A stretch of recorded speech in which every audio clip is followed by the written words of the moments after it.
নমস্কাৰ। আজি ইয়াত 45 ডিগ্ৰী গৰম জানেনে, সেইকাৰণে ভাবিলোঁ অলপ হালকা কিবা পেটত দিওঁ। সেইকাৰণে সৰু মাছ অনলাইন অৰ্ডাৰ কৰিব লগা হ'ল আৰু ইহঁতে মাছৰ মূৰবোৰ থৈ নিদিলেই। আচ্ছা, প্ৰথমতে মাছখিনি ভাজি ল'লোঁ। তাৰ পাছত দি দিম মাছৰ তেলতে 2টা শুকান জলকীয়া আৰু সৰিয়হ গুটি। তাৰ পাছত দি দিলোঁ কচু লতি দিয়াৰ পাছত ইয়াত দিম আমি কেঁচা জলকীয়া, হালধি আৰু নিমখ।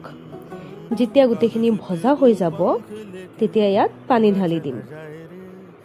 পানী অলপ বেছিয়ে দিব লাগিব। পানী বইল হোৱাৰ পিছত দিম আমি তেতেলী পানী। আকৌ যেতিয়া গোটেইখিনি ভালদৰে বইল হৈ যাব তেতিয়া ভাজি থোৱা মাছখিনি দি দিম। বাছ, ইমান গৰমৰ মাছৰ টেঙা ৰেডি। এনজয়।